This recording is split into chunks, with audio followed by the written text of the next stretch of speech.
everybody. Welcome to regular town council meeting, town of Cave Creek, Arizona, Monday, March 21st, 2022. Teresa, the roll, please. Councilmember Royer. Councilmember Morris. Present. Councilmember McGuire. Present. Vice Mayor Smith. Here. Councilmember Silva. Here. Mayor Bunch. Here. An executive session will be held for the purpose of discussion, evaluation of the town manager's performance goals pursuant to Arizona Revised Statute 38-431.03. Parents A, parents 1. We have a motion to move into e-session. So moved. Second. All in favor? Aye.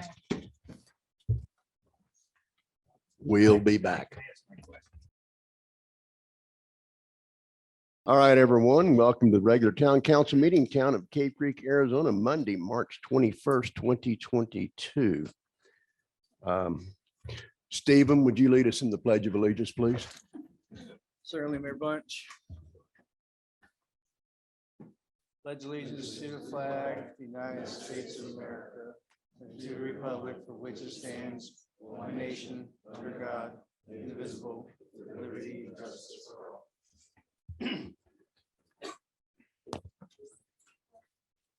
All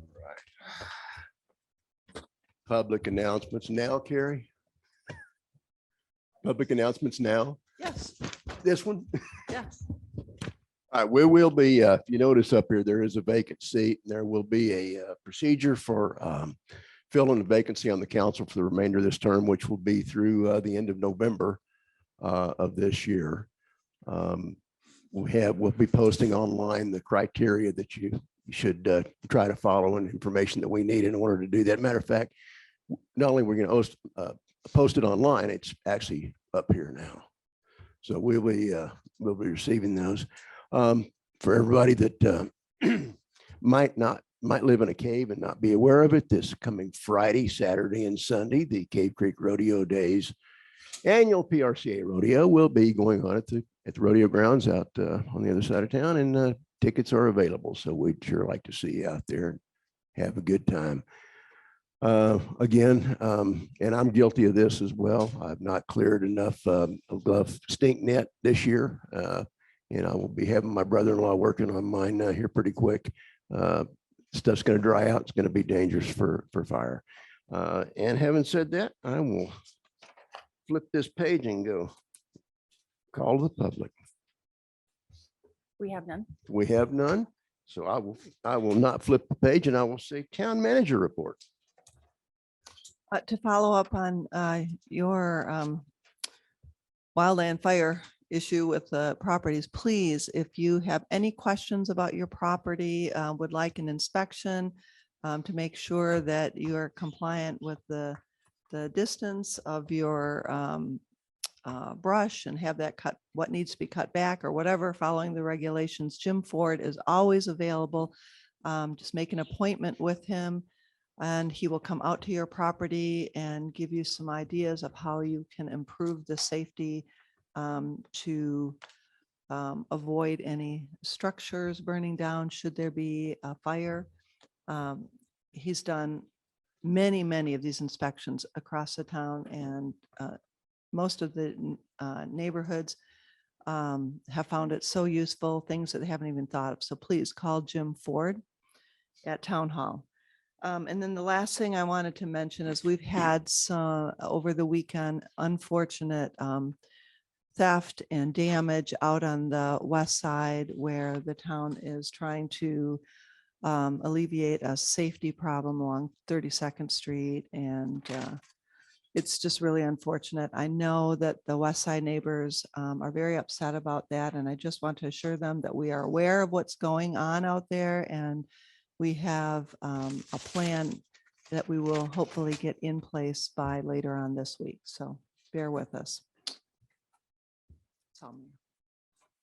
Wow, that means it's back to me. Action items, consent agenda. Approval of lot split L-22-01. It's J Manship splitting a 1.93 acre lot into one lot, or into lot 1, which is 41,013 square feet, and lot 2, which would be 41,013 square feet, within the R35 residential zoning district located east of Blue Ridge Place and east of west of East Blue Ridge Place and east of North Sunset Trail, Lot 19 of Blue Ridge Hills, APN 211-43-019.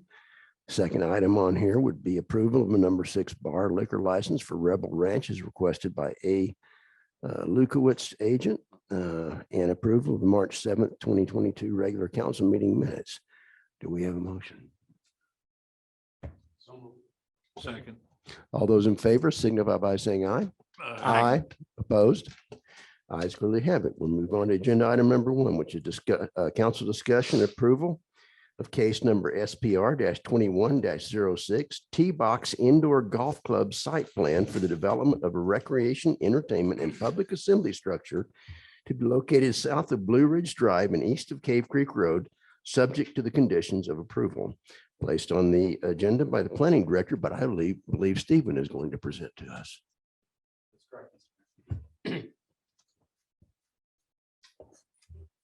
Yeah, good evening, Mayor Bunch and members of council. It's an honor to present my first council case before you all this today. So to begin, case number SPR 21-06 T-Box Indoor Golf Club Site Plan Review. The applicant is Rick Purnell, Deutsch Architecture Group, on behalf of Jim Buckland, the owner.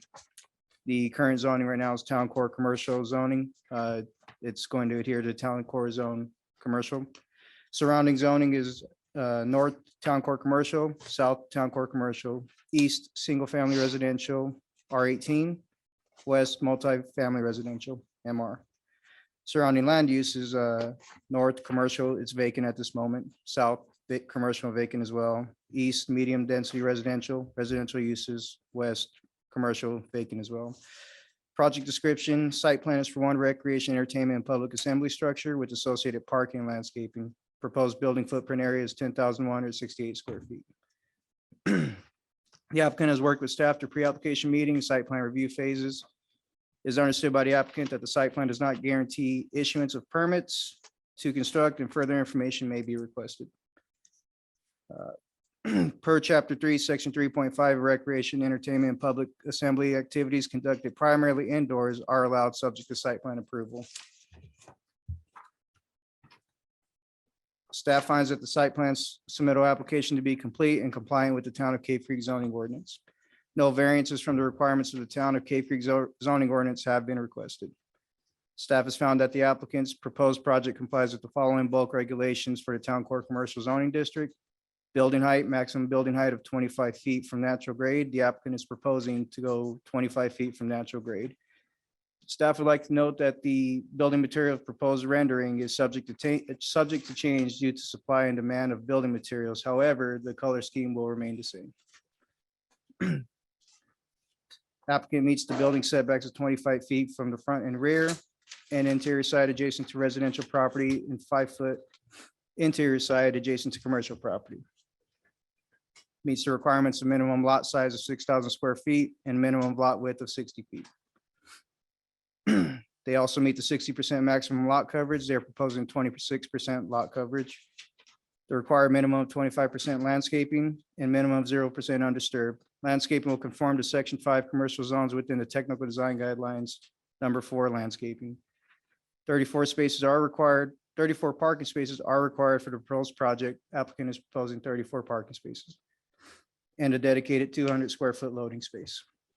All outdoor lighting will be reviewed at the time of building permit submittal. No signage is proposed at this moment. All signage shall adhere to Town of Cave Creek zoning ordinance. Planning Commission recommended approval of this case SPR 21-06 on February 17th by a vote of 5-1. Letter of recommendation and minutes of Planning Commission public hearing are included in the agenda packet as Exhibit G. At this moment, are there any questions for staff? Council. Former Vice Mayor Sova. I have a couple of questions that deal with two areas. One is fencing and one is with parking. Regarding the fencing, I just want to make sure I understand it, that on the east side of the property, there's a 20-foot right-of-way. And it is a right-of-way. It's not an easement. Therefore, that's to the benefit of the town in perpetuity, correct? That is correct. is there any plan to have that, it extends south to Surrey Ridge? And it kind of terminates on the north, but I see there's plans to have it go out west and come out to Cave Creek Road. Is there any plans in the future to do something with that right of way to improve it the way it was originally intended, or is it going to be left in this state for quite a while? Councilmember Silva, members of council, there is an existing 20-foot right of way that goes from the north side of this development. And that actually runs down. There's 1, 2, 3, 4, 5, 6, 7. There's 7 additional commercial properties south of this that right of way is bound by. And as those tracts of commercial land are developed, that right of way will be improved down to Surrey Drive as well.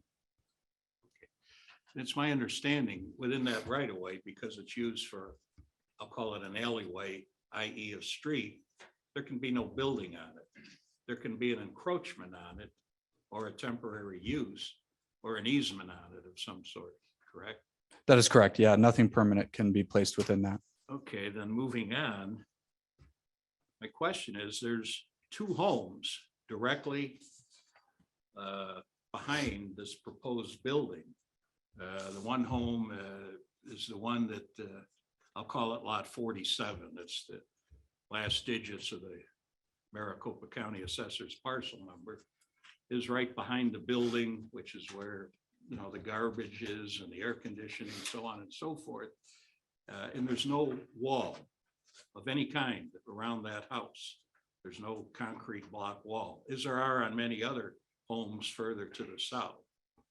Secondly, the other lot is parcel 48. And this is the one that is, in my opinion, directly affected by the parking lot. With that being said, I'm curious as to why the proposed plans don't have a vicinity map, which clearly shows those 2 or 3 houses on it and the distance from the 20-foot right of way, and noting that there is no fencing on the back of those properties. Is that not a requirement, or is it something that's discretionary, or what? Councilmember Silva, that a site plan showing, you're asking if a site plan showing adjacent properties? Yeah, the two It's properties. not a requirement It to is be not a submitted. No, just the site plan requires that they identify use. And that's what staff verifies and presents in the staff report, what the existing uses are in and around the Well, I proposed thought use. that was the answer. I personally like to see that beefed up in the future. Noted. But understood. Moving along, I noticed that within that 20-foot right of way on the plan, there's a proposed 4-foot ingress and egress easement and a 4-foot proposed gravel alley widening to match the existing alley surface. Could somebody explain that? I've walked the site and there's a little bit of a erosion in that area. And my question is, it appears that on the plan, that 4-foot gravel and that ingress easement will be the full length of the property on the east side, I'm sorry. Councilmember Silva, that is correct. The applicant has been working with the town engineer to design that right of way in order to accommodate 2-way traffic. Our minimum width for 2-way traffic is 24 feet. And that alleyway also conveys drainage off the site through the site. Okay, so in the future, there would be potentially a 24-foot right of way on the back of parcel number 47, which would be behind the house that's behind the building. Correct. Okay. My other question is, since it's a right of way, I'm pretty sure the answer to this question is no also. But since the town controls that right of way, could the town take the initiative to suggest a wall be built, blocking out those voids on our plan that would affect parcel 48 and put it like within 6 inches from the eastern property line of that right of way, so that there would be somewhat a solid wall, both on the property and on the easement property. That would interfere with maintaining 24 feet. I realize that. Has something like that ever been done before? Councilmember Silva, I'm not aware of that being done before. Is it possible? Sure.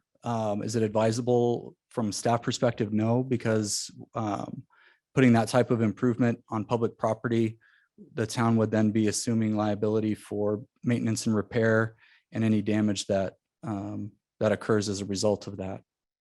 Whose liability would it be if the town were to require the owner, developer, builder to install that wall on, or would the town allow it on the public right of way?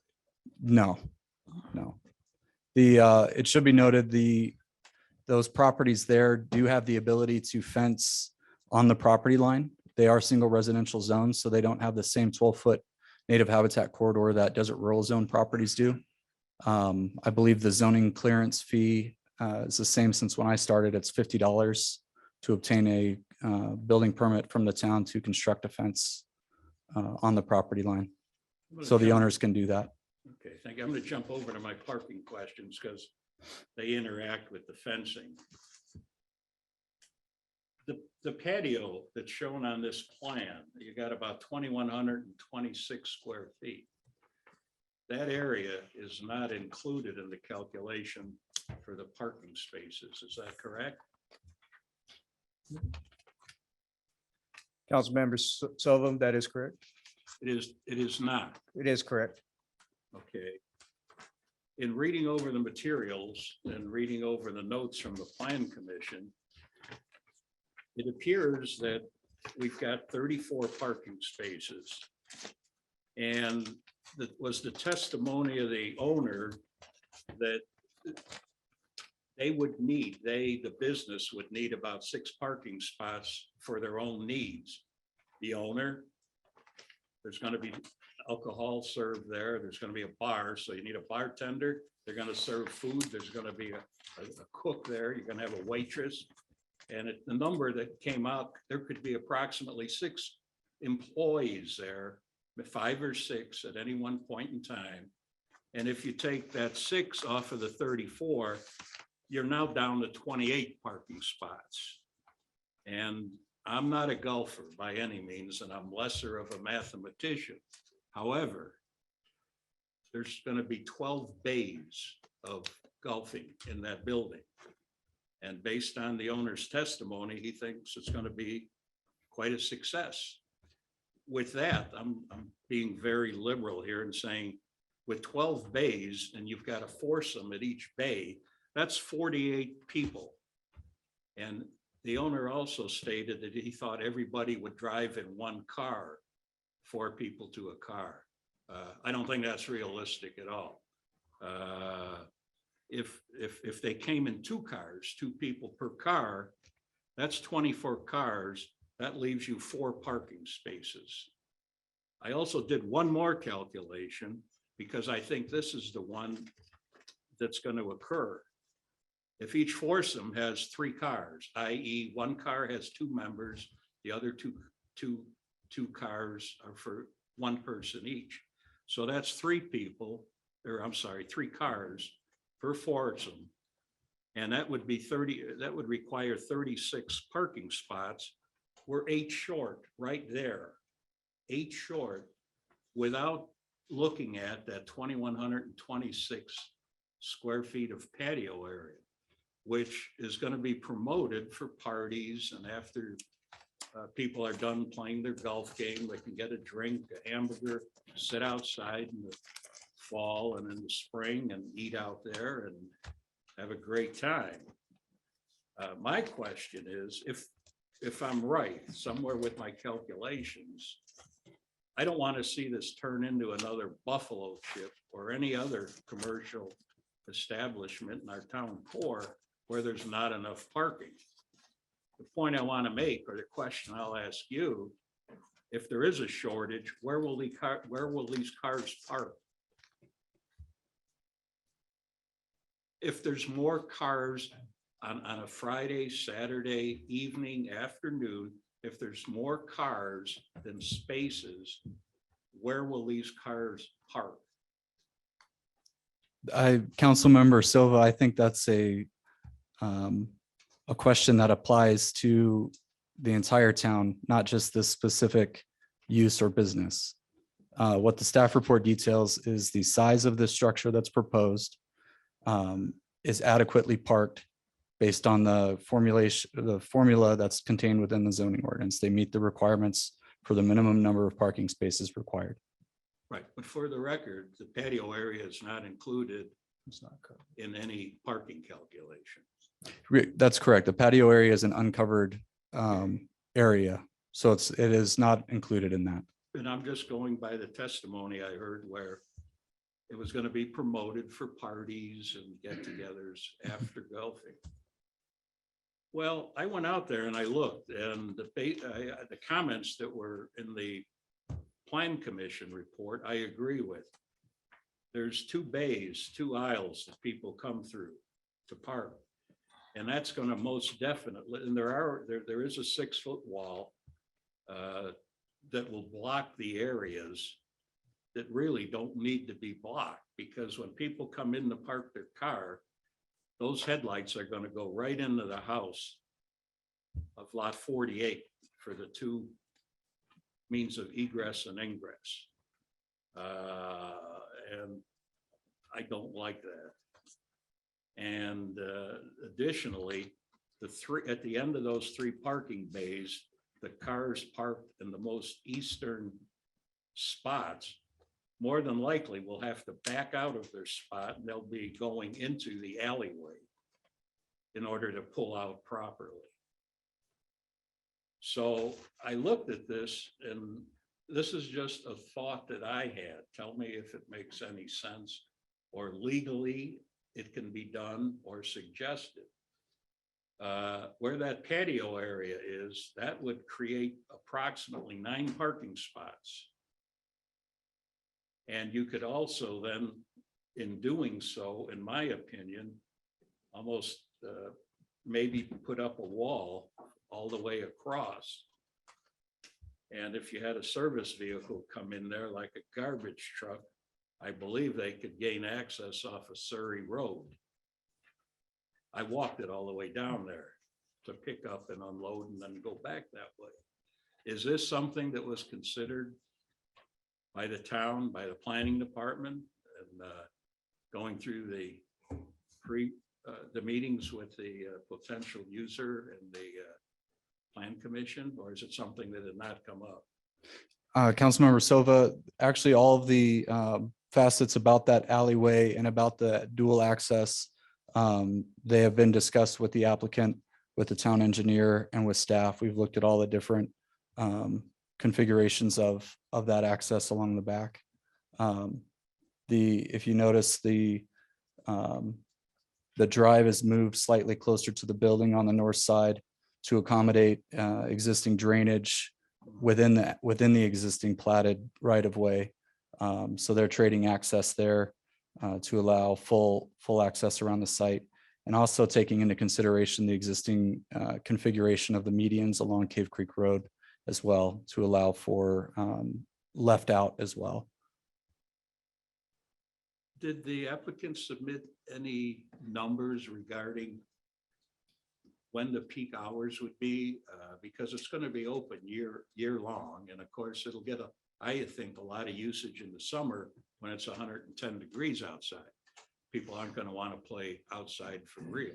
This proposal did not necessitate a traffic impact analysis. I'm not looking for traffic. I'm looking completed. for potential number of people utilizing the facility, playing golf, sitting around, eating and drinking inside, sitting, eating, and partying outside on the patio.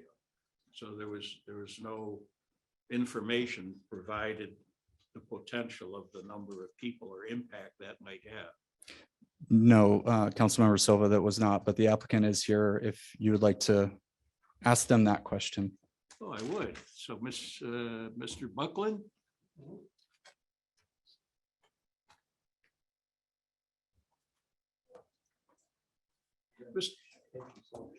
Mr. Buckland, I'll sum up and combine all my questions and ask just one of you. Do you have any plans or thoughts in regards to, if you're so successful, you have too many cars there, where would they park? Because they're not going to park on Cave Creek Road, I don't believe. Right. So a couple of potential solutions to that are, one, I've been working with the owner of the property to the south and talking to him about what his use is, which is typically daytime retail. So any overflow, we haven't come to any agreement. There's no even really negotiation about that, but he's planning a retail business. So potentially that could be a solution. But I guess the biggest thing is your optimism is greatly appreciated in that we're full. In my research and the due diligence to, come up with the business plan and do forecasting and things, we typically see occupancy of the hitting bays at around 43%. That's a year-round average at 43%. The reason I built 12 and decided on that number was to have a regular flow of turnover, so that if somebody shows up, they don't have to wait too long, if at all, to be able to get into a hitting bay. Most of these facilities are about 4 to 6 bays, and those run at that 43 to 60%, depending on peak time rate. So at 12, you should be able to show up, get right into a bay, and not have to wait. I really don't see a whole lot of probability of being 100% full with people playing golf. The patio, that whole side of the building, there's 4 bays on that side, is really for the ability to have group events. If somebody wants to have, a space inside to do a golfing event and then maybe transition to the outside. I just don't see the property being jam-packed, needing any more parking. We haven't looked at it to be a problem in our planning. I just want you to be super successful there. Believe me, it would be great to have a full parking lot and a full facility. There's no doubt about it. But in these, so it's a somewhat of a niche thing, right? To have indoor golfing. I would love to think of it being, 100% full. There's no way to forecast that. So what we did was we based our planning on and our design on the requirements for the use of the building and followed that guideline of this square footage for this purpose requires this, and we met that guideline. Okay, and then one last question for you, and that is on the fencing. Mhm. That house on parcel 48 is directly affected by your plan, and I'd hate to, and there's no wall around that house either. The other house has a wall, but he's further south of you, so it's not required. Have you given any thought to how you might abate that problem of headlights when people come into park in those 2 lanes, especially at nighttime? And I recollect your testimony where you said plans were to remain open roughly 10, 11 o'clock at night. So it's certainly going to be dark out when you're going to have cars coming in and leaving. Have you given any thought to how you could address that for the property owner on lot 48? We did. In fact, we had discussions about it, and my solution was, why don't we put a wall along the back of those properties? And if I remember correctly, and you guys, I'm sure won't be bashful and correct me if I'm wrong, we can't mandate, you guys can't mandate that they put a wall or that we require that to be done as a result of our development. So what we can do is build the wall on our property where it's required. We have that ingress egress need in the back where you can't wall it in, but we can't mandate that those people make me put a wall to satisfy the requirement of the walls that are required. So we put the walls where we are required to on the areas that we can to still allow ingress egress. I'm surprised that those homes don't have walls. One of the questions that came up in the P and Z commission was noise. And my response was, well, it's going to be quieter than it is now because I'm putting a building up. Right. I mean, it's pretty darn noisy now. Why isn't there not a wall there? That doesn't make any sense to me. Now, that home you're talking about has recently been sold. Within the last 6-8 months. My guess is you'll see that permit for a wall to be put up there because anybody would want to enclose their yard and have privacy. So the determination was that we can't propose that be the solution to our fencing requirements for the development. So we met the guidelines there. Seems to me like those people should put a wall up if they want to block the lights. As a neighbor, I'd love to help. We wish we could have put a wall there to satisfy our wall requirements, but that wasn't a possible solution for that. Makes sense for them to have a wall on their property if that would be a concern. I guess my question would be, why can't you have that wall running the full north to south direction on the east side of the property? It's not our property. No, on your property. Well, because you have to drive through to the alleyway. What if the truck were to come up Surrey Lane from the south? Oh, that's 700 feet away. And the 4 foot that we dedicated to be able to make it two-way has also been dedicated for the 4 lots to the south of us, which would then make sense for the 3 lots to the south of them so that everybody can benefit from the two-way traffic. My guess is it'll be two-way the entire way as those lots are developed. It makes sense for everybody to do that. We were the first to do it. The owner to the south was happy to do it. It just makes sense for everybody to have it like that. But still, the east side of that alleyway isn't our property. I understand that. Yeah. So, I'm just so then we, trying to address the concern of having garbage trucks and other utility trucks going up there without the need to utilize as egress and ingress those 2 parking aisles. I mean, they could be closed off at the end. You wouldn't lose any parking. But the only way you could accommodate that is to have vehicles come up from Surrey Lane. Mayor, If you could address that. so Black Mountain Vista was platted by Moses and Alma Veris in 1964. They owned all of this property at one point. They subdivided it and platted it with this right of way in it. It's not something that the town exacted at a later date. It's not something, it was conveyed to the town when we incorporated and took control of the right of way management for our municipal boundary. If there was no right of way there, if the plat were to abandon that and it was a commercial property set directly adjacent, abutting a residential property, there would not be a secondary access. There would be a requirement for a wall to run the entire span of the property line. However, this is a unique property and subject of some commercial tracts that is not occur a lot of other places where you have a dual frontage lot essentially, and you have the ability to gain access from either side. There is nothing that prevents these residences from, actually some of them do take access from this alley presently. The alley is also used by APS to maintain their power poles that they have in that area. So this is not something new or something that's taken the existing residents there by surprise. This is something that was put there in 1964 for this express purpose. And it's just so happens it takes 60 years to develop a piece of commercial buffer in the town of Cave Creek.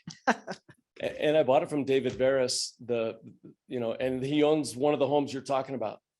Mhm. lot And he parcel knew, 48. he's I've really liked, and I've enjoyed dealing with David for a long time. He knows exactly what we're doing. I mean, so one of the owners of those properties, in fact, he owned all 10 of those lots. That's the end of my questioning. Thank you. Vice Yeah. Mayor. This probably can be best answered by Mr. Kaufman. At the,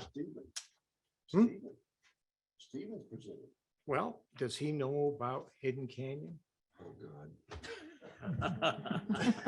Okay, Okay, never mind. I'm The sorry. gift that keeps on giving, yes. Well, at the February 17th Planning Commission meeting, a town resident got up and said, and I'll quote, "As you know, Hidden Canyon was approved for 48 units, and that subdivision will have between 9 and 9.2 vehicle trips per unit per day at Blue Ridge."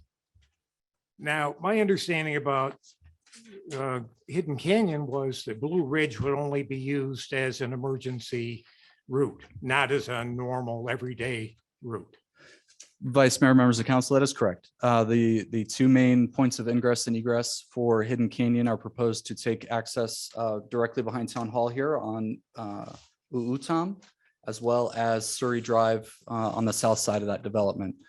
Blue Ridge, the right of way at Blue Ridge will serve as an emergency access if need be. Okay, so. But this it is- won't be this an is improved- erroneous, What, Correct. what that correct. individual said.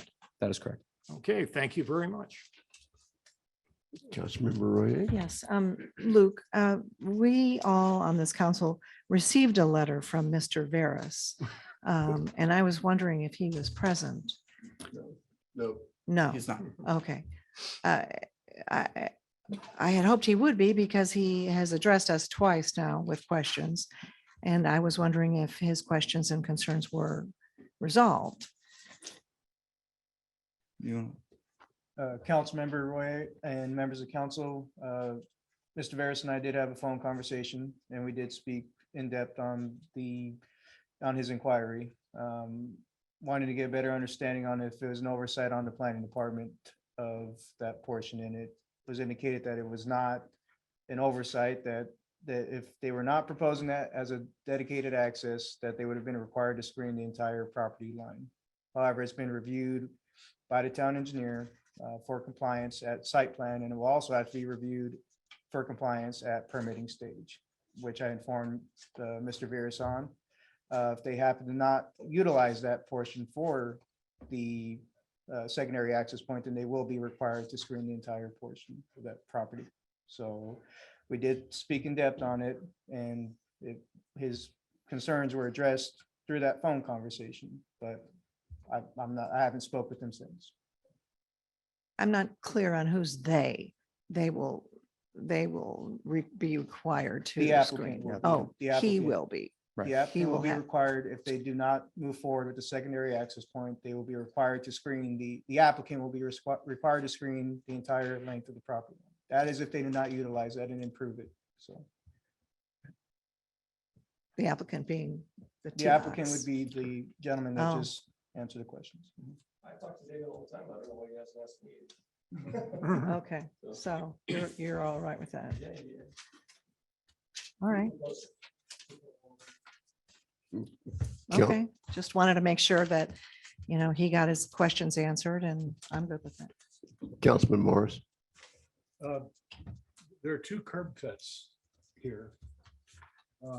And we have the Surrey Drive and Blue Ridge will never be used. Then we got the 7 properties to the south. Are they all going to have one? Or how many curb cuts are going to be? I'm worried Sure. about the traffic, the amount of traffic that's coming. Most towns have a plan that there's it's hard to get a curb cut. And here we have a property that has 2, one of which is a secondary access. We have a lot of cars turning in and out, which creates a safety issue and a traffic movement through town issue. Yes, Councilman Morris, members of council, there are actually no proposed curb cuts, which is why the access utilizing the public access way on the east side of these properties is really essential to the development, not just these parcels, but everything south of that to You won't have Surrey. You will not, will you have cars turning in and out of there? There will be, but that's the the existing plan. median configuration will remain the same. There will not be additional cuts for left turn movements or anything. So this will all be right turns. Everything that doesn't have an existing curb cut today is proposed to remain unchanged in this plan. And I'm recalling that at Burger King and the chicken store that hasn't been built, that we Mhm. got them side by side. We have Walmart, we have and we have Burger King, and now we have a third one. We had three, whatever you want to call them. I'm calling them curb cuts. Openings where cars go on and off of a lot. We have three of those there within a few hundred feet. Mhm. And I'm worried that there's no comprehensive plan on how to minimize the disturbance that cars coming in and out from different spots along the way have. Councilman Morris, these are three commercial properties that only propose one driveway access off of Cave Creek Road. But they're going to be using.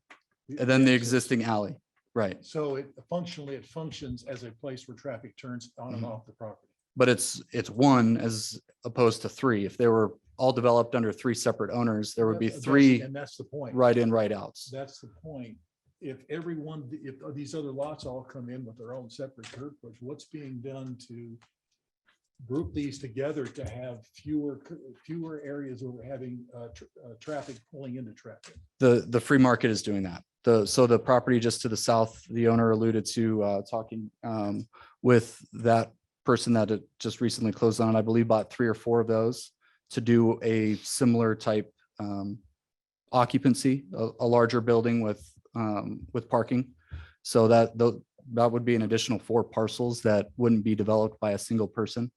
So you expect a limited number? They'll be grouped, yeah, Yeah. because the parcels are really too small to make anything of substance work. They would be very small buildings, ultimately, because of the size of the lots, so that the economy is forcing them to buy several of these But in the order to town combine them. has no standards on, does the town have a standard on where they will allow curb cuts, traffic moving in and out? Yes, absolutely. And the distance between them?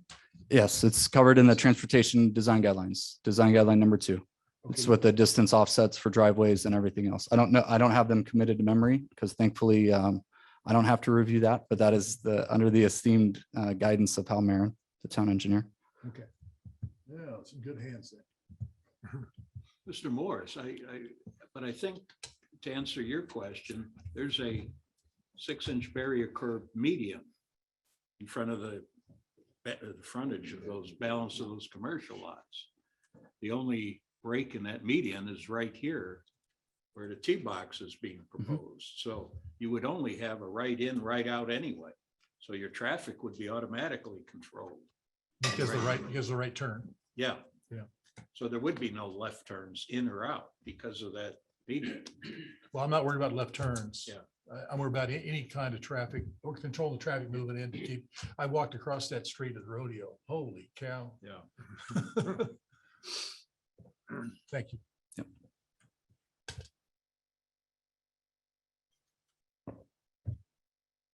So if I understand correctly, this meets all of our criteria currently in effect in the town of Cave Creek for zoning. zoning. Yeah. Yes, ma'am. Thank you. There is a public comment on this. No comments. We have none. We're back to council for a motion, please. I'll make the motion. Motion to approve case number SPR 21-06 T-Box Indoor Golf Site Plan for the development for a recreation, entertainment, and public assembly structure to be located south of Blue Ridge Drive and east of Cave Creek Road, subject to the conditions of approval. Second. Comment? I think this application has undergone intense scrutiny by both the Plan Commission and this council. And I wish them the best of luck and the most successful business that this town has seen in a long time. They have done their due diligence And in this economy, we wish you nothing but the best of luck.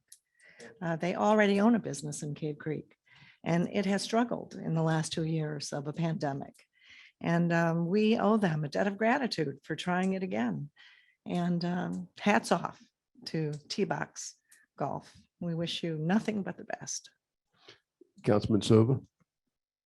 Yeah, I'm going to vote in favor of it because based on Councilwoman Foyer has stated, the fact that there's no variations applied for, there's no exceptions applied for, they're following everything that they should be. And more importantly, it's something that I look at the property rights for those commercial sites. And they have the right to propose what they're building, not asking for any changes, additions, deletions, exceptions, variances. It's unfortunate that we have that oddity of that 20-foot right-of-way behind it that affects a couple of houses. But as you said, Luke, that's over 60 years ago, and now is now. So that's one of the few things that was done after I was born even. So I am in definitely. One of the few things you can't blame me for, right? You're not getting away with that. Anything, comment? No. I just want to say best of luck to you. I mean, all the time people are coming up to me and saying we need more things for families and kids to do in town. And I see this as an opportunity for kids to take up the sport of golf. And there's 4 people in this room right now that were on the tee box at 500 Club this morning at 8 o'clock. And we wish that we'd been playing inside because it was cold and windy. I'll tell you, I had our club championship today. And it was brutal out there. Brutal. The wind. It was crazy. So, yes. Yeah. All right. So yep, we're luck. ready Thank you. for a vote. All those in favor of the motion signify by saying aye. Aye. Aye. Aye. Opposed? Congratulations. Yeah. Agenda item number 2, council discussion approval of a permanent extension of premises to serve liquor in an outdoor fenced area at Mountain View Pub, 7033 East Cave Creek Road, Cave Creek, Arizona. Mayor, members of council. This is a request for a permanent extension of premises for a liquor license for an outdoor fenced area for Mountain View Pub. Mountain View Pub applied for and obtained through the town of Cave Creek a temporary extension of premises that was allowed through the Department of Liquor License and Control temporary change in regulations due to the COVID pandemic. And their temporary extension of premises permit expires on April 1st.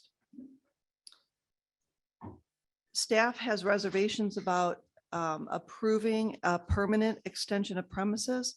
Primarily, they would be removing approximately 5 parking spaces from the lot that is just to the west of the structure.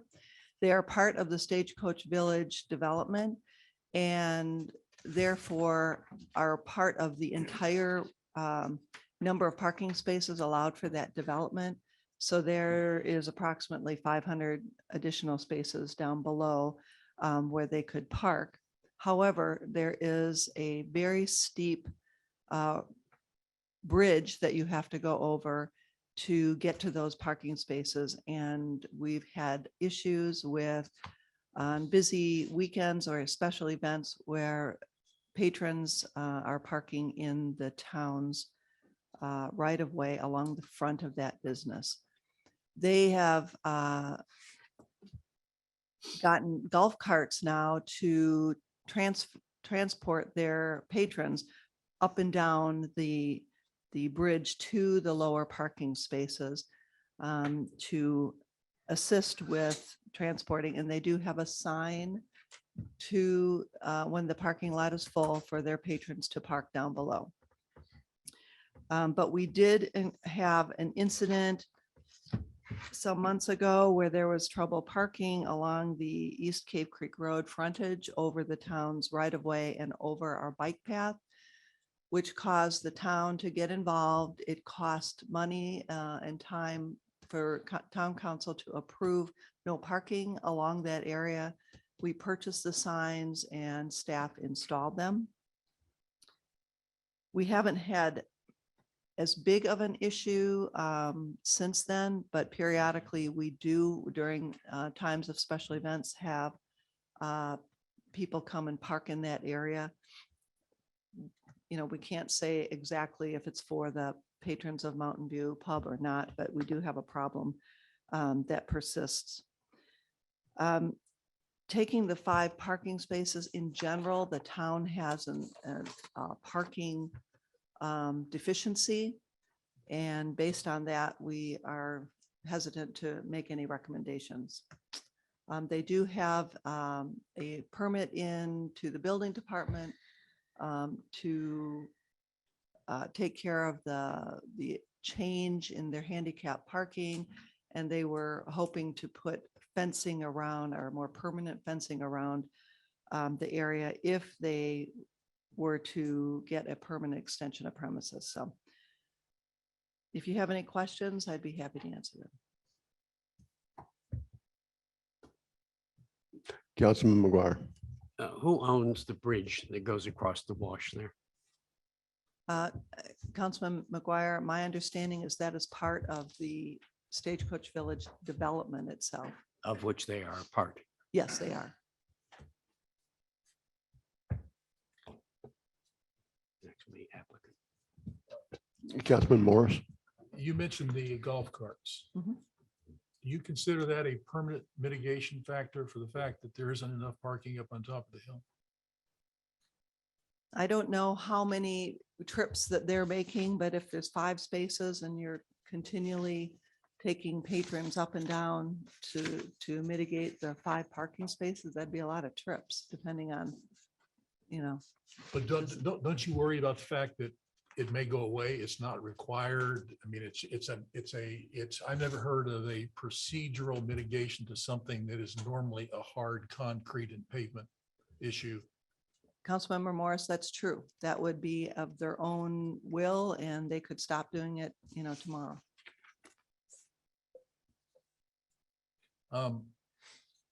Parking, there's been a lot of parking in the deceleration zone, which creates a safety hazard. Is that not correct? That is correct.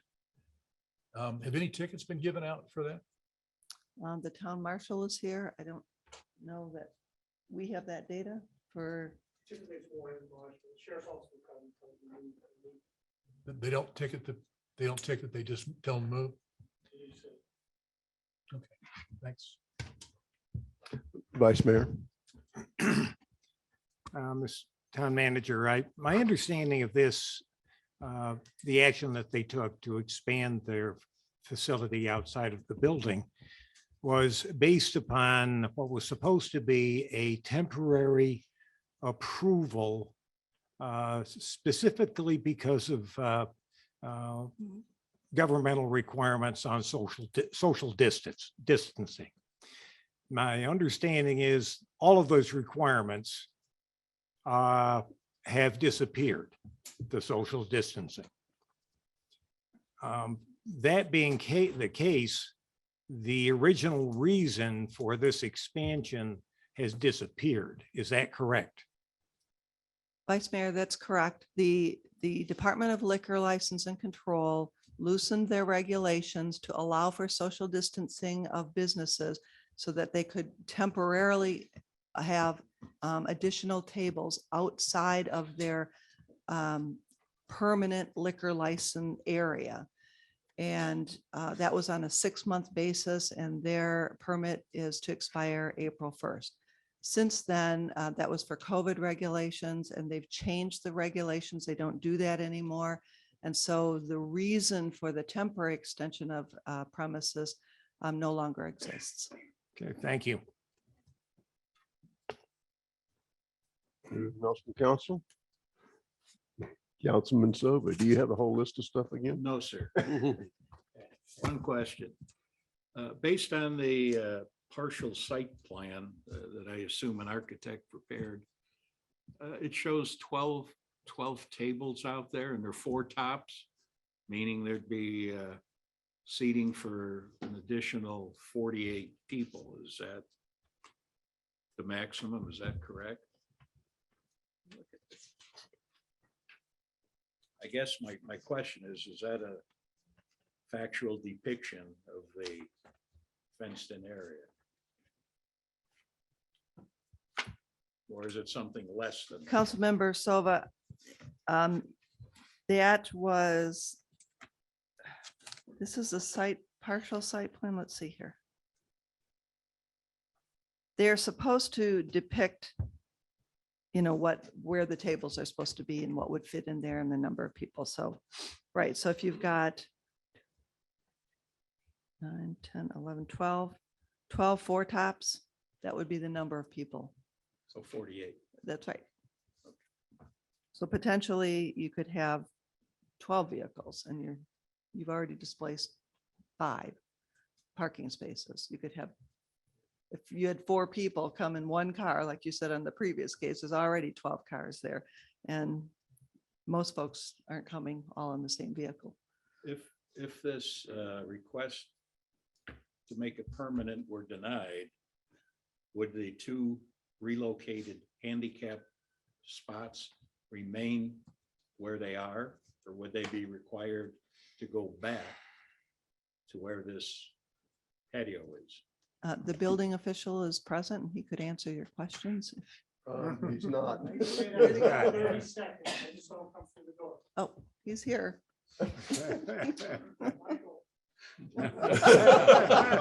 Is he in his car? Yeah.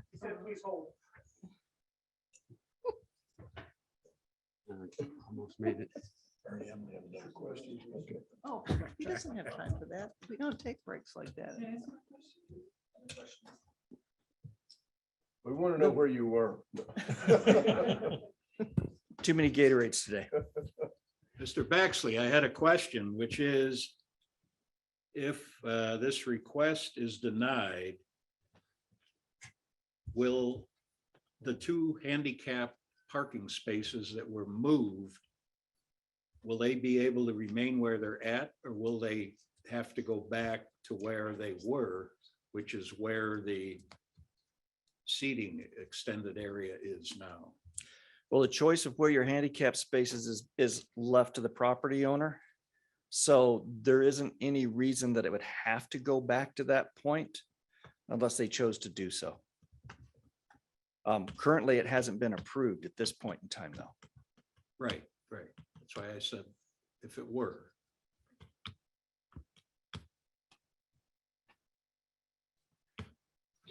Councilman Morris. It brings up a good question. I've never seen handicap spaces where the handicap had to cross traffic to get in. All the ones I can recall seeing are right in front of the entrance and up at the curb where they don't have to navigate incoming traffic. Walmart, Well, I was going to say Sprouts. Walmart. Oh, I knew you were gonna find something. Just I was thinking Tractor Supply. but no. tractor. I think I have a question. Vice Mayor. For any number of reasons, I've always had a beef with the fact that the town has no standards for parking requirements for outdoor venues. And one way or another, I'd like to see some developed and have the council vote on them. But it seems to me that this is an opportunity where somebody is utilizing a lack of standards to achieve a commercial benefit to themselves. In your opinion, is that the case? I know you probably can't give an opinion, but. Of course you can.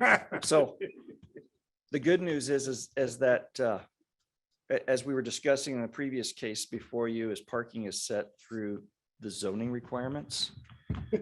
Handicap spaces are set through the building code. So if you had a question about number of spaces, you probably ought to ask that question to our zoning director here. Well, I understand that because they can utilize the standard for parking spaces that was utilized for Stagecoach Village, that the whole number of parking spaces issue is a bit amorphous. My question really comes down to is the appropriateness of requesting to extend something that was done purely for a social distancing reason to say, well, it's been done, it's there, we should continue it. That's a statement on my part. That's not a question. I'm sorry. I was gonna ask. You where didn't this- jump where's the on me. You're question at? supposed to jump on me. You could just say, did you hear that? Mr. Vice Mayor, that is the better. Did you? Yeah. Mr. Vice Mayor, that is the better alternative, the better justification for what you want to do, what you just said.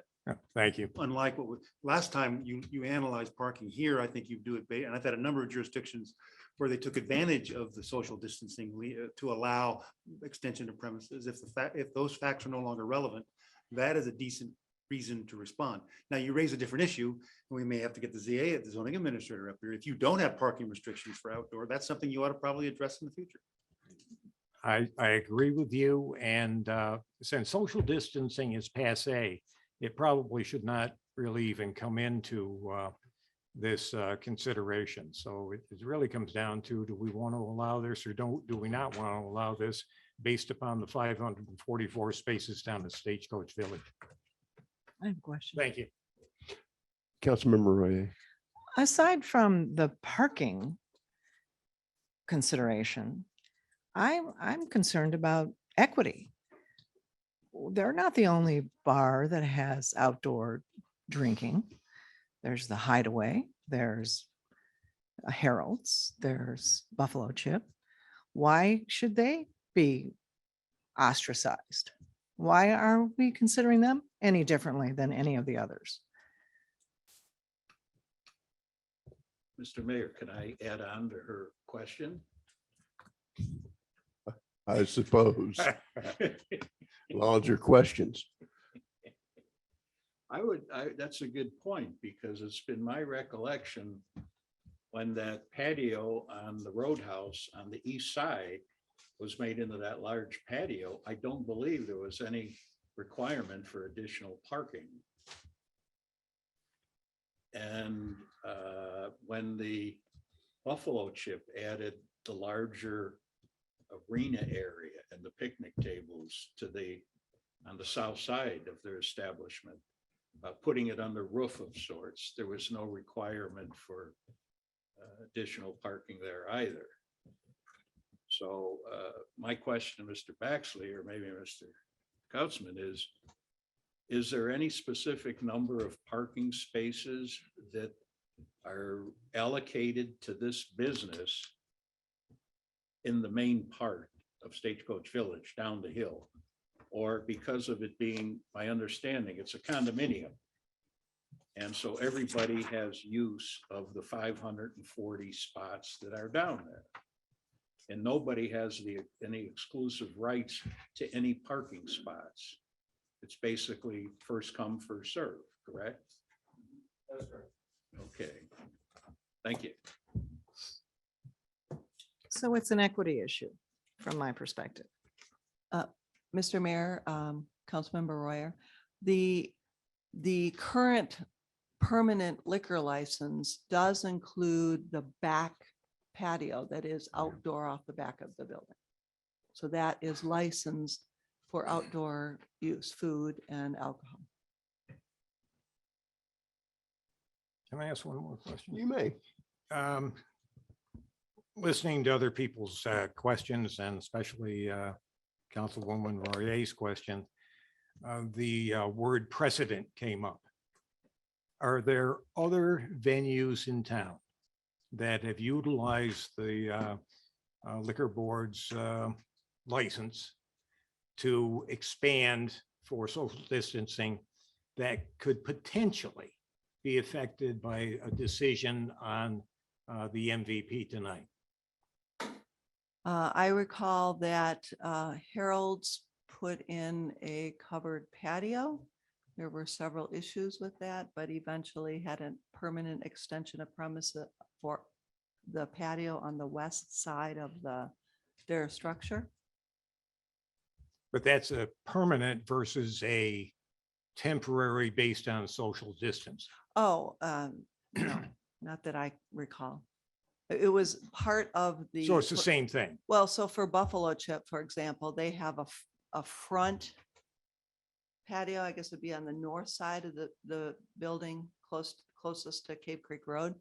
The patio existed, but the liquor license did not include that area. And then they requested that be added to their liquor license, but it was all on the property. The patio areas on the property already. Okay, yeah, I wasn't It really wasn't looking into for the the parking. They didn't add it in. specific details, just whether there's a potential precedent issue here. They didn't add it into the parking lot that I can recall for Buffalo Chip or Harold's.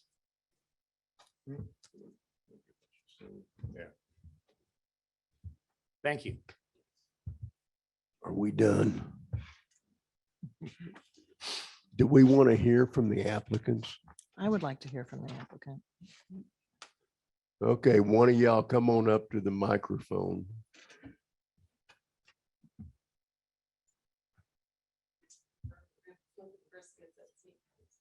Oh, goodness. You're making her walk.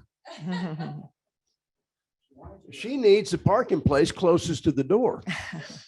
I already qualify for those handicap ones. Mhm. Go right ahead, please. Do we have questions? Do you have any Okay, Tom. questions? You have proposed using carts to transport people up from the lower parking lot up to the buildings. Where would those carts turn around?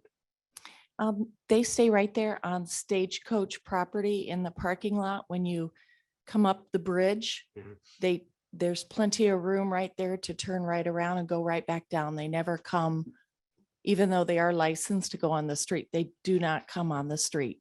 And we have our patrons, whomever's driving their car, go down to the parking lot, park their car. Our carts are sitting right there as they come down, and they follow them down and pick them up. We never touch the vehicles, anything like that. We just give them a ride in the parking lot, wherever they may be, up to our back patio door, which is accessed right there in our Stagecoach parking. Would you have the option of changing that bridge such that it were safer or easier for people to come from the lower parking lot up to the establishment? I don't know how you would change that. That's the original plans of Stagecoach Village. Yeah. And it's always been that bridge there, and it's 71 steps from the parking lot up to our back door. If I can bring, I have traveled that bridge and it's a safe passage for pedestrians to walk.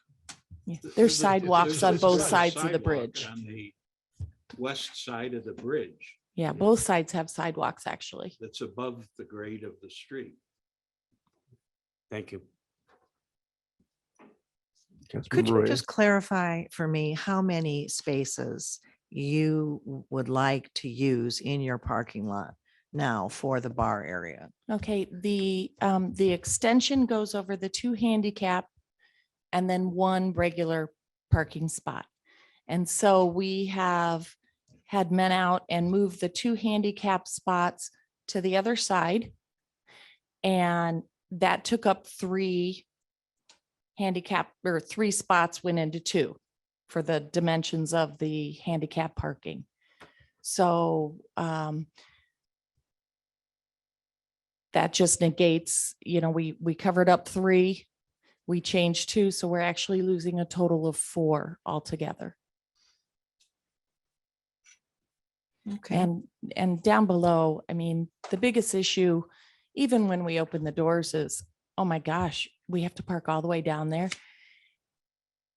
It is a walk, and we have purchased 2 golf carts, 2 6-seaters, and we have employed 3 people. They rotate on the weekends And of course, on any busy events like St. Patty's Day, things like that.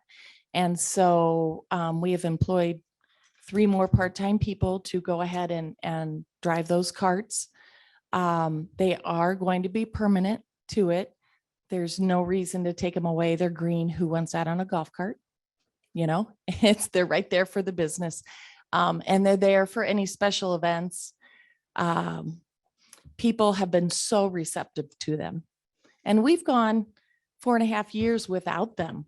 And we brought them in because we saw the issue pre-COVID, and then COVID hit and we were closed for the 17, 18 weeks. And people just so appreciate it. And they're really getting used to, they don't even come to the front lot anymore. They just park down there and everybody waits for the cart. So it's kind of fun. And our drivers love going down there and chatting with people, and it helps people of all age, you know, families hop in there and come on up. Mayor. Yep. I do have one other question. I'm looking at that radius, that turn radius in there in front of the tables. Go ahead. Yeah, you folks put in that speed bump at the point of egress and ingress where the hill is. Sure. I'm assuming that's to prevent or to enable cars to slow down so they don't go screeching around that corner. Sure, absolutely. And motorcycles. I mean, And you anybody did who that comes at off. your own sole we- cost and expense, correct? Correct. Because when we did this extension of premise, and yes, it was for COVID, we've actually done it 2 consecutive times, not consecutive because we closed down in the summer because it's too hot to sit out there. But we've done it twice with this extension of premise, and people just love to be outside in that sunshine, you know? And we put those speed bumps in from day one. And then moving the handicap parking, we initially moved it down. And then in talking before we went in with the second extension, we were talking about turning it permanent. And so we got with engineers, and the best place to put them would be where we went with them right across the way. But yes, those speed bumps were in there from day one. We're trying, we live here. We understand the parking issues. The golf carts have helped tremendously. I wish other establishments would kind of pick up, and if there's remote locations to be able to take people back and forth. I know we tried with the trolley, but we got to keep trying different things. We're a small town, and if we put our heads together, we'll figure it all out. Anything else? All right, there's public comment on this one. Thank you. Thank you. No Thank one you. wishing to speak. We don't have anybody wants to, okay, we're back to council. For a motion. I'll make the motion. This is council discussion and a vote to approve a permanent extension of premises to serve liquor in an outdoor fenced area at Mountain View Pub, 7033 East Cave Creek Road, Cave Creek, Arizona. Second. Comments, Tom? It's pretty tight in there. It's wonderful when our business is successful. And, you know, maybe you didn't even know how successful it was going to be, but it's a great place to eat.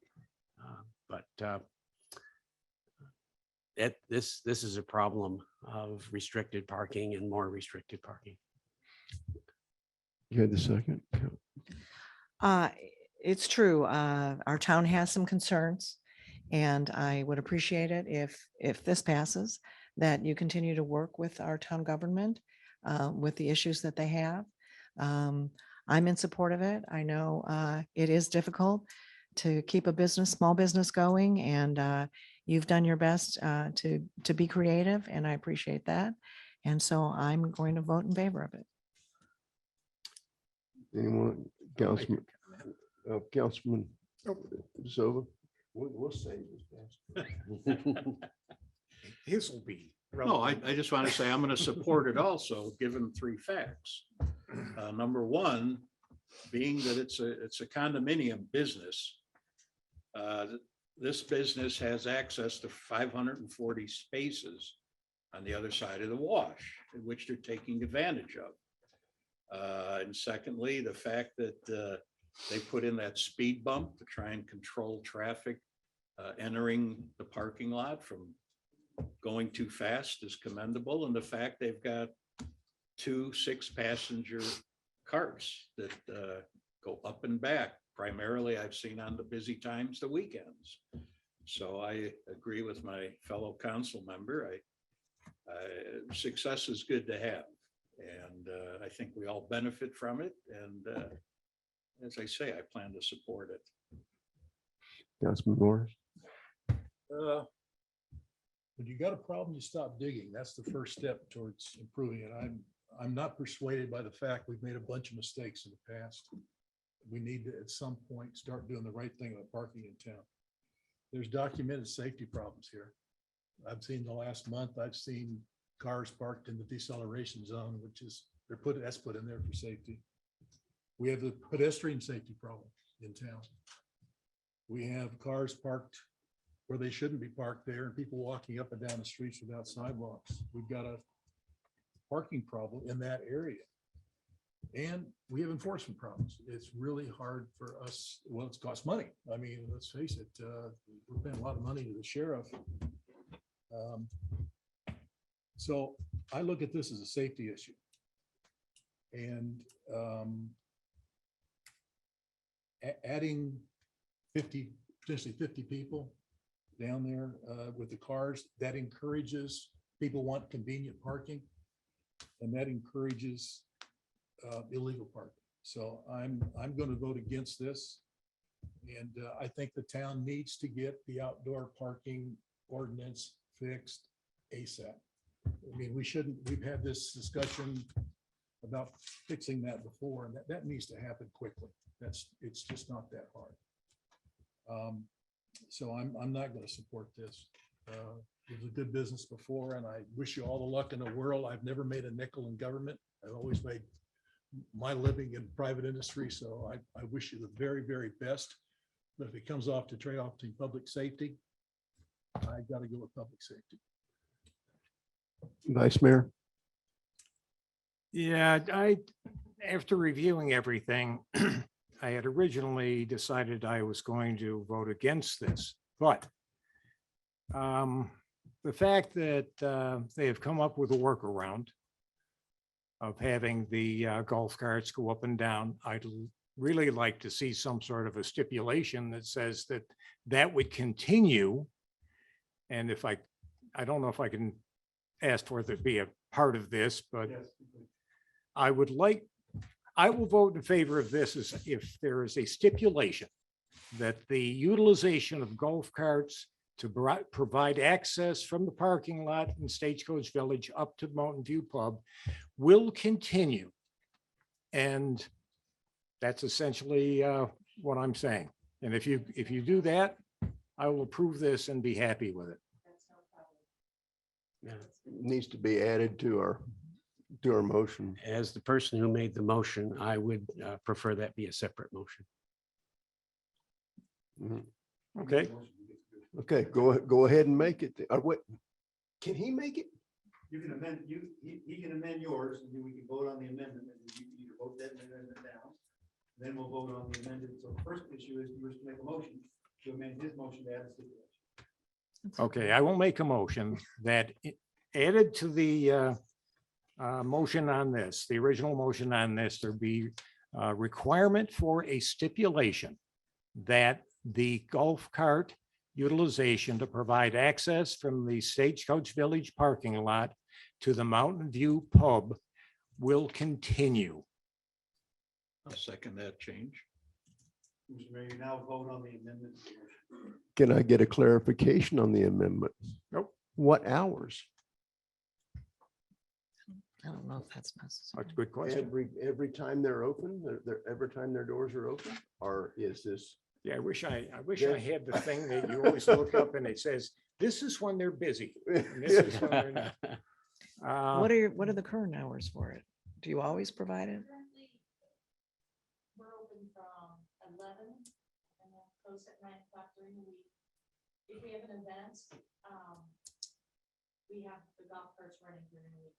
If we don't, our parking lot up top just flows. It's pretty nice, but then always on Friday, Saturday, and then Sundays are busiest days, so they ride all day long. On those days where. That's a big question. This is getting, it's going to be emotional. Oh, God, this is gonna be. Mayor, if Just- I may, if he'd consider adding for when it's to be used, just add when the current parking lot is full. That you'll always have that provision of the two, carts available to be utilized when the current parking lot is full. I just changed my motion. Okay, Ed's let's in. hear it. Let's hear it. Let's see. That there be a stipulation, blah, blah, blah, blah. That- Did you get the blah, blah, blah? Blah, blah, blah.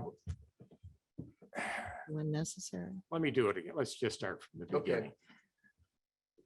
To add a stipulation that the provision of conveyance via golf cart from the Stagecoach Village parking lot to and from the Mountain View building, Mountain View Pub building,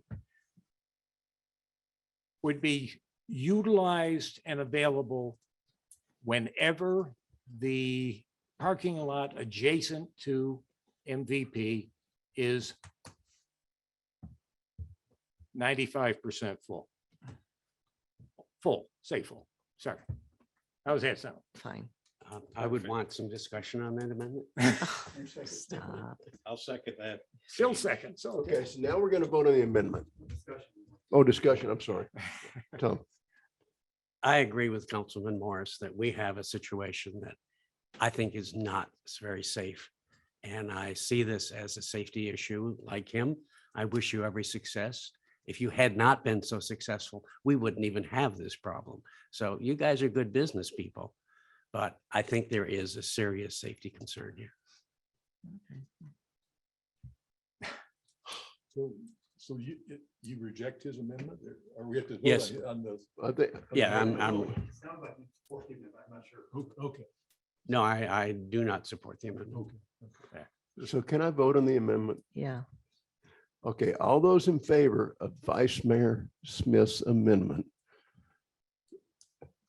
signify by saying aye. Aye. Aye. Aye. Opposed? No. Nay. Okay, so we'll do a roll call.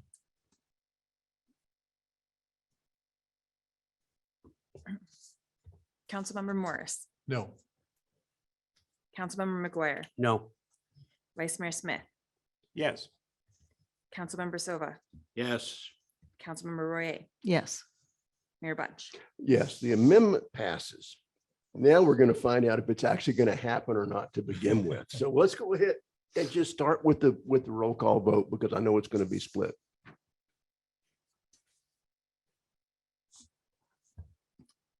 Councilmember McGuire, No. Vice Mayor Smith, Yes. Councilmember Silva, yes. Councilmember Royer, Yes. Councilmember Morris, No. Mayor Bunch. Come on. My concern is, this happened because of the COVID. And my concern is the tightness of that turn, even though there's a speed bump there. I'm going to have to go no. So it's a 3-3, motion fails. Agenda item number 3. Presentation to council by Cave Creek Rodeo Days Executive Board on the Cave Creek Rodeo Days event and ticket sales. And I think that she's somewhere. She was here earlier online.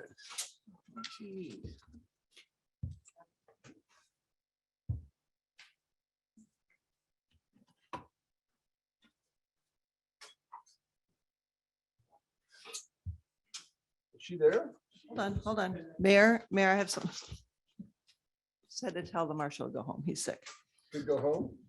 I hope he went home. He's not feeling well.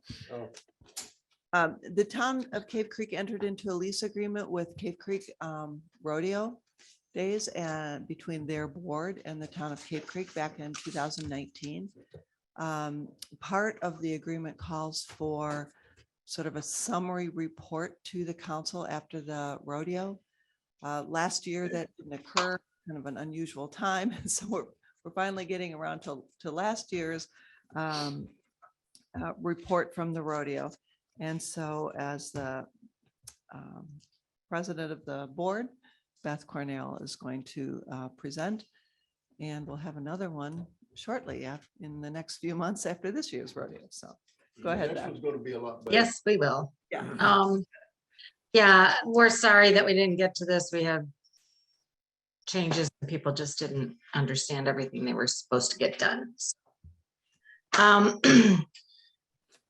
Since we came out of COVID, we consider we had a very successful event. And while the overall ticket sales were down, the average revenues were up by 16% from the previous year. And by that, I mean 2019, when we actually had a full rodeo. 2020, we didn't have much going on.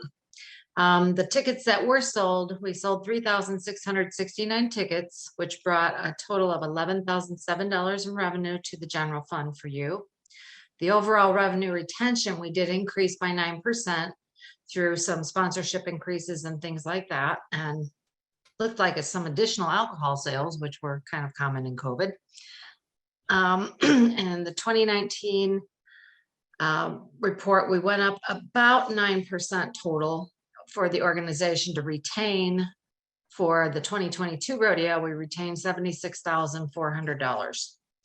A portion of the funds that were spent went to charitable causes in the amount of $10,680. And those things were given to the Cape Creek Boy Scout Troop 124, the Cowgirl Historical Foundation, Queen Creek Junior Rodeo, the North Valley Young Marines, Foothills Food Bank, the Desert Hills Wranglers 4-H, and the Justin Crisis Fund. Additionally, the rodeo committee purchased new preferred bucking chutes for the ground so that we can replace the worn out older equipment with something to provide safer working and environment for both the animals and volunteers. And those chutes were at a cost of $35,000. We are also live streaming on the Cowboy Channel, and we plan to continue that. We feel that it gives our town some more national exposure and might attract more tourism dollars to the area annually. So that's the report from last year. Does anybody have any questions? Anybody have any questions? None. I don't see any. Oh, Tom. Are you guys going to do even better this year? I do believe so. We're very excited about the numbers we're seeing in pre-sold tickets this year. We did switch to a new ticketing service called rodeoticket.com. And we have sold out all of VIP. So I foresee that we have, not only people just wanting to get out again, but we do have better ticket sales with this new system. Beth, is VIP sold out Friday and Sunday as well, or just Saturday night? It's on the cusp. It's on those, they're getting close. Yeah, all of our high-end shoots, Shoot 6 and Skybox are sold out completely, which we've never had. And we are down to minimal numbers of tickets available on Sunday and Friday also. Wow. Wow. That's all I got. Exciting. Well, yeah. Well, we don't have a motion. This is a presentation and discussion. We Just- do have. One thing, just congratulations on a great parade. Well, thank you. I heard that a lot. I let Kristen know. She does a good job for us. Fabulous. Well, I just like to, Beth, thank you and the people on the rodeo board. I think it's a great rodeo. To me, this is a signature event in town. Yep. I am really eager to get control of those rodeo grounds out Yep. like next year or the year after. And make improvements out there and get more events out there, make the rodeo, it's the biggest thing we have going, and expand it. I won't be happy till everybody in town, excuse me, including Carrie, has a cowboy hat. Oh, I've seen her. What happened to it? Oh, you got one, yeah. Okay. Let's see it. Sims don't have one though. I have extras. Anything else? No. Well, Thank you. Beth, that was pretty painless, wasn't it? Yeah. Well, But Levi was supposed to do it. Gotta get these guys doing their own jobs now. And tomorrow you want me to go pick up the stuff that you texted me about, and then I've got to get new barrels and finish okay. Yes, please. Yeah, all right. Thank you very much. We'll move on to agenda item number 4. Thank There was you. a comment. Was there anybody who really wanted to talk about it? No, okay. We'll move on to agenda item number 4. Council discussion approval to purchase a new vehicle, portable and miscellaneous radio equipment required for the Cave Creek Fire and Emergency Medical Services from Motorola Solutions for an amount up to $109,447.96. Mr. Ford, are you costing us money yet again? Never ending. It's just a yes. I won't make the same comment, Mr. Mayor, that I made last time. Yes. This is again approval due to the amount to come to council to purchase the radios we'll needed to run that station. If you look at the details of it, we need 3 mobile radios, 7 portable radios, and the associated equipment that goes with it. We did get the price. There's an attachment from Motorola, the bid price that we can get. And the reason we go with Motorola's is because that's the ones that's used for the regional wireless cooperative. And so that gets us into the system. Currently, we're using radios on loan from Daisy Mountain as we moved into the station in January. And we just need to, as the contract says, and as our IGA says, we need to purchase that. Town needs to own those things. My recollection in previous presentations on this is this as much as we were expecting to pay, or is this a little bit more than we were looking at before? This is pretty close to what we were expecting to pay, yes. Okay. I think we added 1 radio, we added 1 mobile and 1 portable, 1 extra portable. Okay. If you recall, Mr. Mayor and Council, we did also add the staffing for the brush trucks. Right. And so that also plays into all this because the brush truck's coming in. We need a mobile radio for the brush truck and the portables for the brush truck a little sooner than what we initially planned. You had something, Lester? Yeah.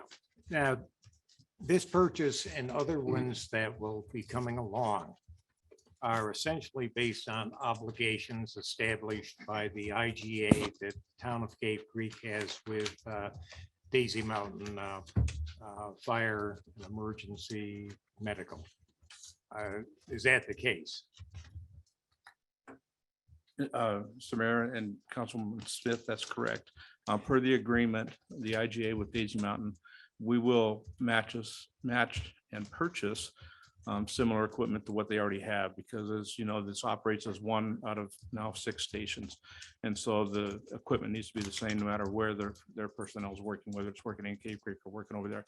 So yes, per the IGA agreement, we need to match the same type of equipment, and this is what they have. Yeah, and this is part of that laundry list that is reflected in the IGA that says, this is the equipment on page 1, page 2, page, et cetera, and this is part of that. Can you give an estimate of how much more will be forthcoming or required? I can go back and let you know how much you approved for capital purchases. And I will now tell you, we won't be able to spend all that this year. So at the budget time, we'll be coming back to carry, and this is the wrong term because for the budget people, I almost did it. Coming back to reappropriate some of that capital funding for next year because of some of the slowness on gathering some of this equipment. Okay, So, but you're but it's planning still on- within the amounts that you've approved. You're for it. planning on bringing you before us the more critical items, the ones that directly relate to, fire protection and to the medical services that can be accommodated by the equipment that we have. Mayor and Council, that's correct. As we can obtain this equipment as fast as we can get it, bring those purchases to you. Anything like this with this type of amount will come to you. And so, Thank you. but it is, again, it was all included in those original capital purchase numbers. Anything else from council? There's public comment on this one. So we're back to council for a motion, please. I'll do it. Okay, motion to purchase of the new vehicle, portable and miscellaneous radio equipment required for the town of Cave Creek Fire and Emergency Medical Services, the Motorola Solutions, for an amount up to $109,447.96. Second. Comment? We're obligated to do it. You good with that, Tom? I don't think I've ever voted against anything you've brought to us. Yeah. And I appreciate. So I've got to that. continue that. But before we vote on this, since it is financial, we will have to do a roll call vote. I want to congratulate you, Mr. Ford, for your advancement to the Director of Community Risk Reduction. I see that on our paperwork here, and Hey, I'm impressed. those titles. We have the roll, please. Vice Mayor Smith, Yes. Councilmember Silva, Yes. Councilmember Royer, Yes. Councilmember Morris. Yes. Councilmember McGuire, Well, I always told you, yes. Mayor Bunch. Yes, motion carries 6-0. Move on to agenda item number 5, which is council discussion, possible approval of second reading of ordinance number 2022-01.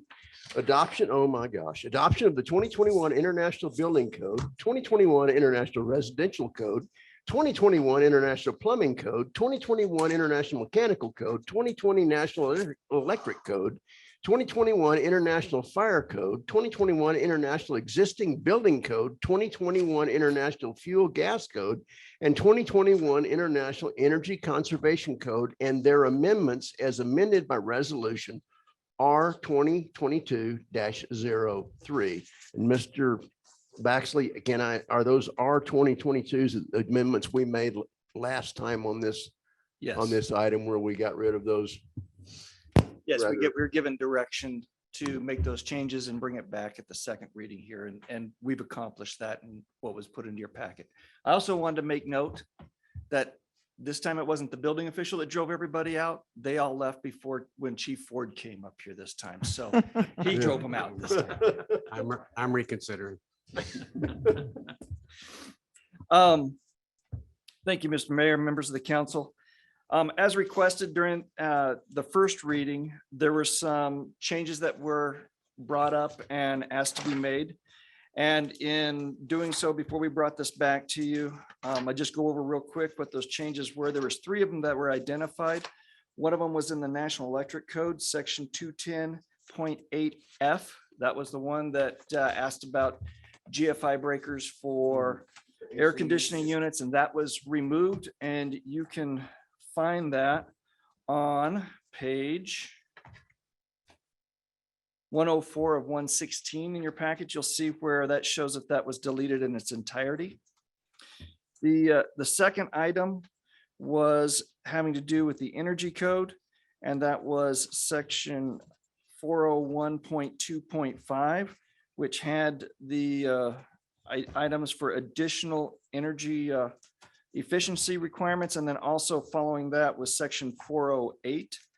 And if you look at page 116 of 116, you'll see that the last 2 items show that both of those were deleted in their entirety. In doing that, staff also went through and found other items that were duplicates of those in other codes in the national or in the International Residential Code, which included section or in the IRC in 1101.13.5, which is a duplicate of 401.2.5 of the Energy Code that was removed. And then also in 1108, which was a duplicate of 408 of the Energy Code, was removed also. And with that, I would be more than happy to answer any questions you may have. Any questions from the council? It's a quick one. If it's answered wrong, though, I'm going to propose an amendment. See how you. And I'm gonna vote no. I know. I like the way you said that right off the bat. Throughout here, and I read the whole thing, throughout here, you talk about the building official shall be permitted to authorize refunding of not more than 80% of the permit fee paid when no work has been done under a permit issued in accordance with this code. Is the intent of, how do you calculate that? Are you recovering the cost of the time that the town has put into this permit? If permit takes 10 hours and you've expended 10 hours and they decide not to build it, how do you calculate how much of that permit fee to not refund? So one of the ways it happens is generally we take a deposit when it comes in. And that is 100% of what the plan review fee, as we estimate at the beginning, is going to incur for the town. If we have a refund issue, that's going to be off of those dollars only. Now, that only occurs when no work has been done at all. You can issue up to the 80%.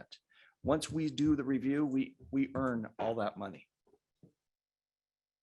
Okay, but your intent is to cover the town's out-of-cost expenses that are proportional to the activity you spent on that permit. For the building, Whatever it might be. for the building department. Right. Yes. For the building department, yeah. Thank you. That's it. I won't be proposing. So you're happy with that answer? You done good, Mike. It locks it down pretty well on what we can and can't do whenever we have to do refunds. Anything else from council? There is public comment on here. Hello? Somebody go out in the parking lot, see if there's anybody out there. We're back to council for motion, please. I'll make it if I can get, You read it this if I can time. get there. Motion to give second reading of ordinance 2022-01, an ordinance of the mayor and town council of town of Cave Creek, Maricopa County, Arizona, adopting the 2021 International Building Code, 2021 International Residential Code, 2021 International Plumbing Code, 2021 International Mechanical Code, 2020 National Electric Code, 2021 International Fire Code, 2021 International Existing Building Code, 2021 International Fuel Gas Code, and 2021 International Energy Conservation Code and their amendments as amended by Resolution R 2022-03. Well done. We have any comments? We're, all those in favor signify by saying aye. Aye. Opposed? Now we need a motion to adjourn. So move. All right. Thank you, council.